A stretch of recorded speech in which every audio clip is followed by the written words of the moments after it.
اور کئی منزلیں پڑھ لیں تو استاد حیران ہو گئے، ان کی آنکھوں سے آنسو آ گئے کہ اے میری ماں، آپ بچے کو پڑھانے کے لیے یہاں لائی ہے کہ وہ آ کر اس مکتب میں تعلیم حاصل کرے، لیکن ایسے لگتا ہے یہ تو ماشاءاللہ ایسے لگتا ہے کہ یہ تو پڑھانے کے لیے آئے ہیں، پڑھنے کے لیے نہیں آئے۔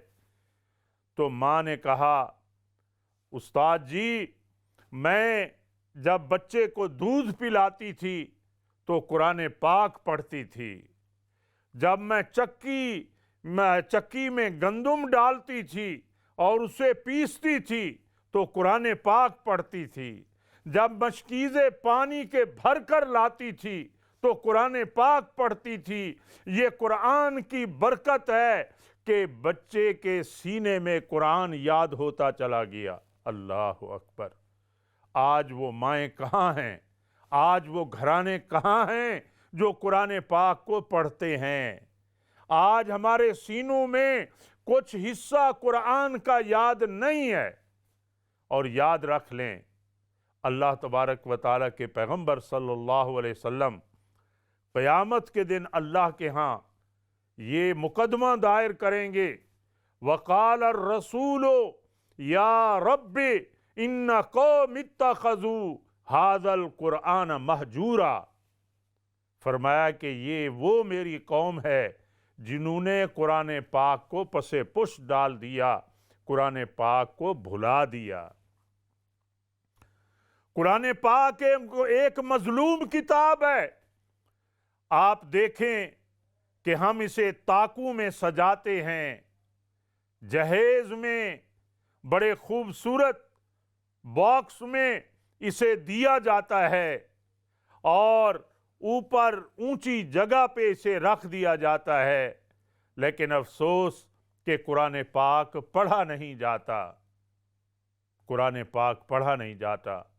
آقا نبی رحمت صلی اللہ علیہ وسلم جو غار حرا سے یہ نسخہ کیمیا لائے، جو منشور ہے حیات کا، زندگی کا، بنی نوع انسان کا، آج اس پر عمل نہیں ہو رہا، اسے نہ پڑھا جا رہا ہے نہ اسے سمجھا جا رہا ہے۔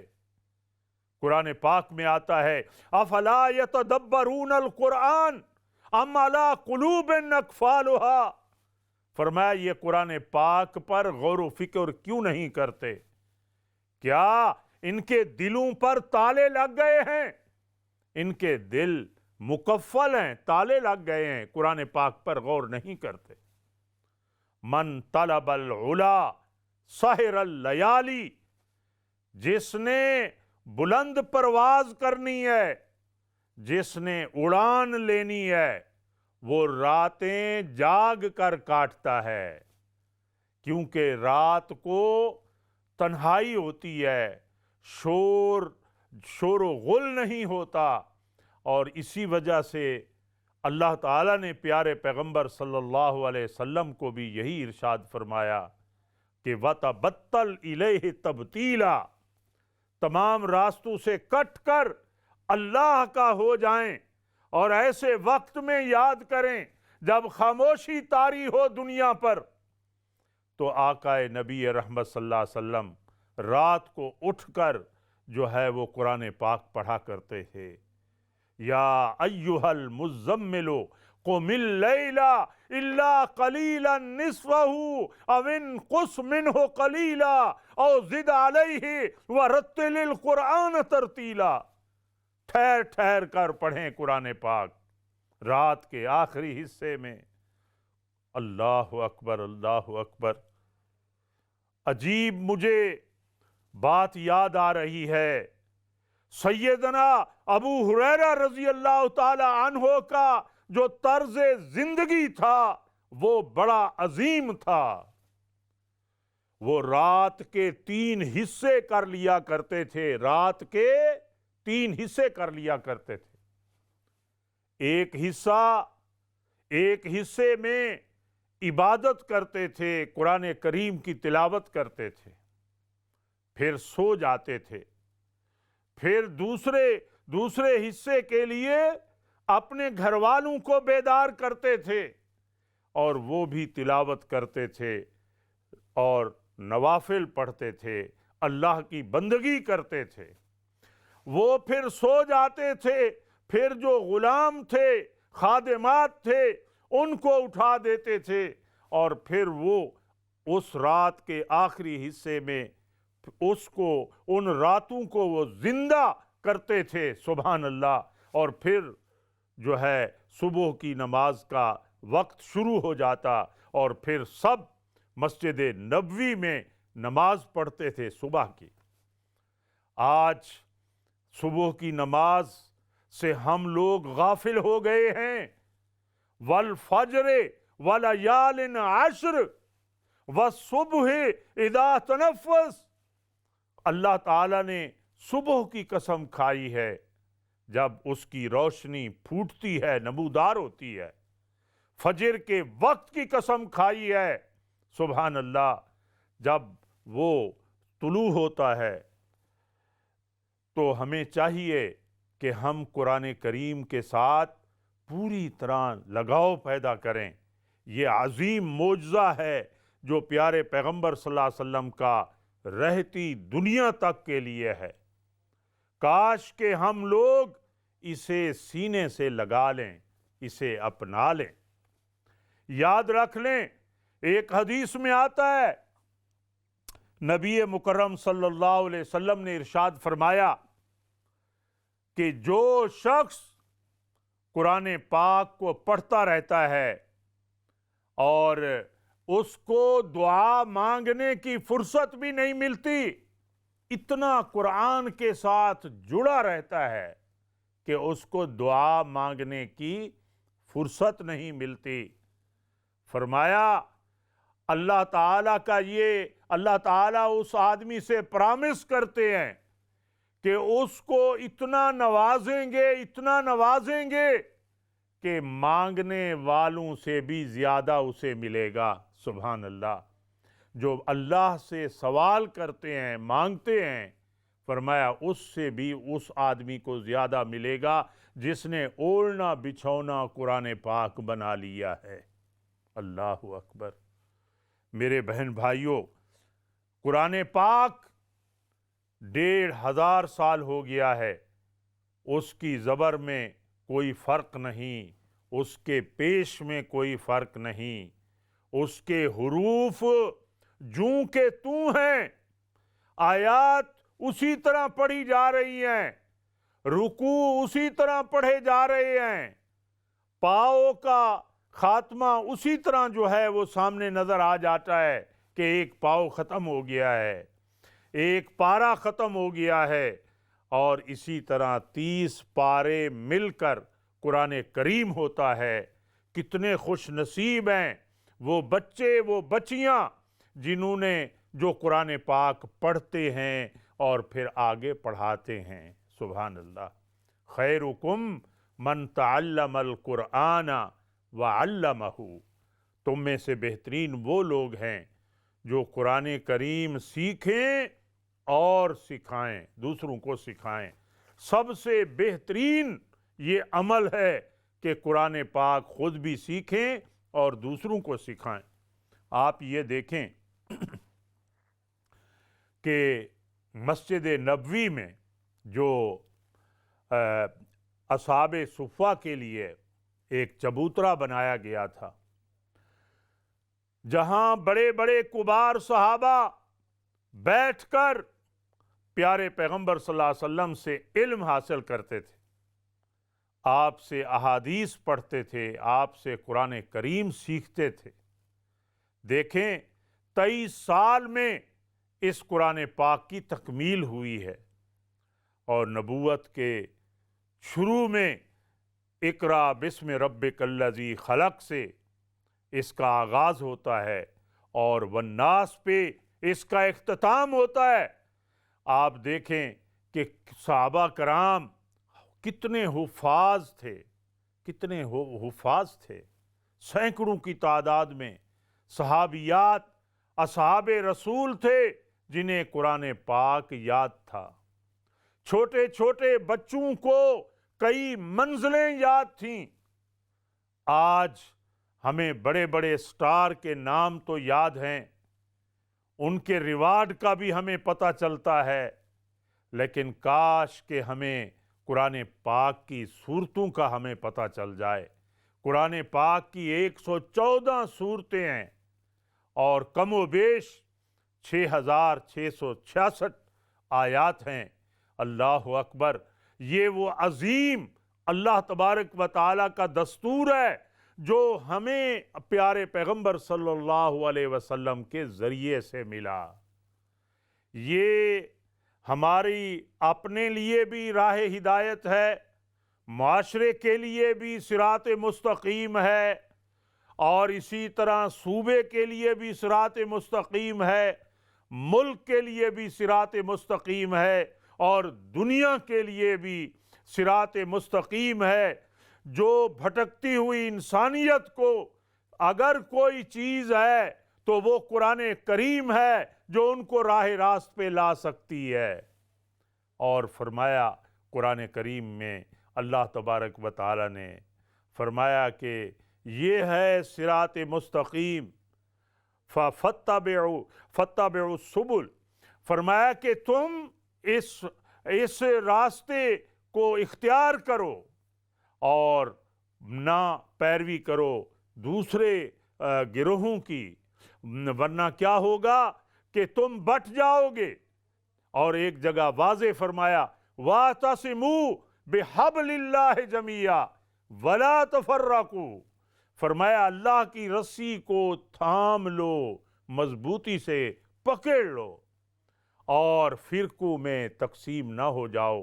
وَكُنْتُمْ عَلَى شَفَا حُفْرَةٍ مِّنَ النَّارِ فَأَنْقَذَكُم مِّنْهَا، فرمایا تم آگ کے گڑھے کے قریب کھڑے تھے اور ہم نے تمہیں آگ سے بچایا۔ آقا نبی رحمت صلی اللہ علیہ وسلم جو رحمت للعالمین ہیں، آپ ہستی اس دنیا میں، جب آپ ہستی جو ہے وہ آپ تشریف لائے اس دنیا میں، تو جو ضلالت، جو گمراہی تھی، وہ سارے بادل چھٹ گئے۔ فرقہ واریت کی آگ، تعصب کی آگ، نفرت کی آگ ساری بجھ گئی اور اللہ نے سب کو شیر و شکر بنا دیا۔ فَأَلَّفَ بَيْنَ قُلُوبِكُمْ فَأَصْبَحْتُمْ بِنِعْمَتِهِ إِخْوَانًا، فرمایا اللہ نے تمہارے دل جوڑ دیے اور تم بھائی بھائی بن گئے۔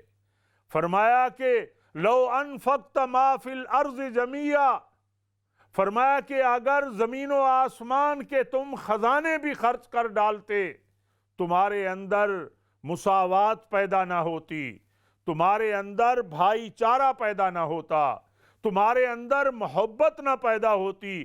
فرمایا کہ یہ اللہ نے قرآن پاک کے ذریعے، آقا نبی رحمت صلی اللہ علیہ وسلم کے ذریعے اللہ نے یہ محبت تمہارے دلوں میں ڈال دی ہے۔ امریکہ میں ہے کوئی مسلمان، وہ ہمارا بھائی ہے۔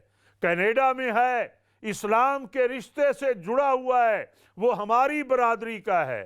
اسپین میں ہے، سعودی عرب میں ہے، پاکستان میں ہے، ہندوستان میں ہے، افریقہ میں ہے، چاہے دنیا کے کسی کونے میں ہے، اس نے لا الہ الا اللہ محمد الرسول اللہ پڑھا ہے، قرآن کریم کو سینے سے لگایا ہے، اس پر ایمان لے آیا ہے، وہ ہماری برادری کا ہے۔ کاش ہم اپنے معاملات کو سمجھیں اور اپنی ذمہ داریوں کا احساس کریں۔ آج مسلمان تتر بتر ہیں، منتشر ہیں، کیا وجہ؟ کہ قرآن کریم کے ساتھ ان کا رابطہ نہیں ہے، ایک رشتہ جو ہے ان کا ٹوٹ چکا ہے۔ تو ہم انشاءاللہ بریک کی طرف جا رہے ہیں، تو جیسے ماشاءاللہ آپ جڑے ہوئے ہیں اسلام چینل کے ساتھ، اور جڑے رہیں اور اس پروگرام کو دیکھتے رہیں انشاءاللہ۔ جزاکم اللہ احسن الجزا۔